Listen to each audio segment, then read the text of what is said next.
Наверняка ты видел эту игру на просторах интернета еще примерно в 2015 году. Однако, если ты не в курсе, то ничего страшного, ведь сегодня мы ее как раз и попробуем. Давайте начнем. Впервые заспавнившись в игре, я оказался на месте между домами. Попробовав изучить и начав освоение в этой игре, мне сразу дали понять, что здесь все не так-то просто, как кажется. Ибо холодно персонажу становится, как мне показалось, слишком быстро. Здесь вообще возможно выжить? Что творится здесь? Все, я сейчас помру от холода, походу. Здесь какое-то еще очень странное управление, оно скользкое какое-то. Я прям как по маслу хожу. А я могу согреться прям в коробке. О, все. Обморожение начинается. Ну, ребят, дела так не делаются. Ну что за хрень? Как ты понимаешь, первая попытка мной была просрана, прям конкретно. Однако я думаю, это простительно, ведь как-никак только зашел. Да и тем более, в последующих попытках я намного лучше начинал понимать, как выживать в этой игре. Здорово, мужик. Вот просто обходит именно, он меня боится. Нашел спички и морковку. Так, получается, берем коробки, закидываем вот так вот. Так, ну, зажигайся. Да блин, мне выжить еще надо. В этот раз для меня получилось тяжким, так это зажигание огня. Кое-как, но в итоге, к счастью, у меня получилось зажечь коробки и хоть как-то согреться. Тем не менее, кое-что заставило меня маленько обосраться. Что? Что?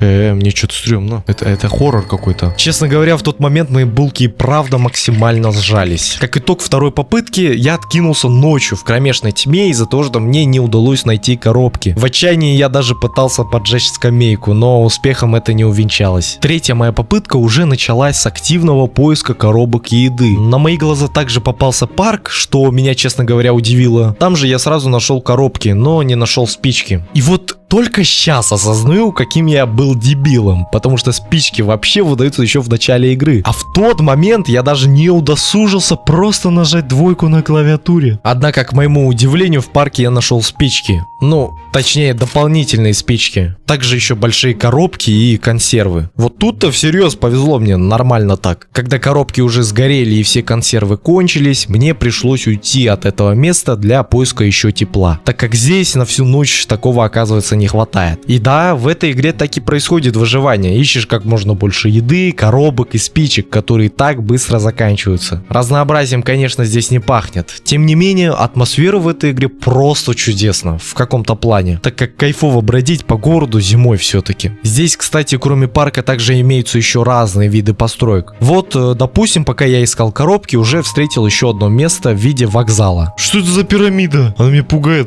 Она слишком зловеще выглядит. О, я походу смогу согреться. В ней-то согреться я смог, но другим и обыденным способом в виде поджигания коробки. Да и в принципе сам вокзал не сильно примечательный, кроме очень странного чувства, которое там меня посетило. В этом же самом вокзале я отбросил коньки, кстати, из-за того, что не смог найти еду. Пятая попытка оказалась так себе, потому что проиграл я из-за того, что не согрелся. Аналогично же и с шестой попыткой, из-за того, что я не успел найти спички. Ну ладно, честно говоря, седьмая попытка уже как будто вполне успешно удалась. И кажется, она самая лучшая среди всех. Так, я буду жить, значит, сзади вот этого здания. У меня будет еда, у меня будет все. У меня уже есть еда в мусорках. И коробки сейчас возьму. Я думаю, если все вместе коробки сжигать, то как будто от этого не будет смысла. Значит, разнесем коробочки и по очереди я буду выживать. Теперь главное — техничность движений. Короче, как все себе насобирал, я думал, уже смогу прожить как минимум одну ночь. Однако, как-никак, спички имеют свойство заканчиваться, из-за чего мне пришлось бродить по темноте в надежде, что я выживу. Как итог, помер прямо по улице парка, не найдя ни одной спички. Но прожил зато одну ночь и 0 часов. Пока что это максимум. Восьмая попытка могла быть ничем не удивительной, если бы я ночью не нашел одну постройку. Не знаю, что это, но зайдя туда, я ничего не увидел, потому что ни хрена не видно. Тем не менее, в другой раз я туда пришел днем, и все-таки ничего такого там мною было не найдено. В остальных же попытках я только изучал мир и ничего больше. В темноте, ну я прям супер параноиком становился.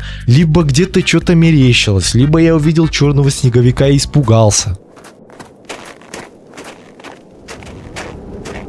О боже. А в другом случае вообще подумал, что кто-то ходит снизу. Хотя это, как оказалось, рука моего персонажа. И, кстати, на заметку, я узнал, что в этой игре нету урона от падения. Не знаю, зачем вам эта информация, но теперь будете знать. Короче, мое самое продолжительное выживание среди всех — это 1 ночь и 0 часов. Здесь, ну, что-то слишком трудно выживать из-за того, что где-то есть коробки, а в другом нету спичек и еды. Здесь не знаю, каким образом, но, наверное, возможно выжить 7-8 дней. Однако проверять я не собираюсь, ведь я сегодня зашел просто попробовать в нее и как-то поностальгировать. Ну что ж, спасибо за просмотр. Если тебе понравилось, то знай, что лайк как минимум даст буст этому ролику и моему каналу. В комментарии пиши свое мнение насчет этой игры. Еще раз спасибо и увидимся.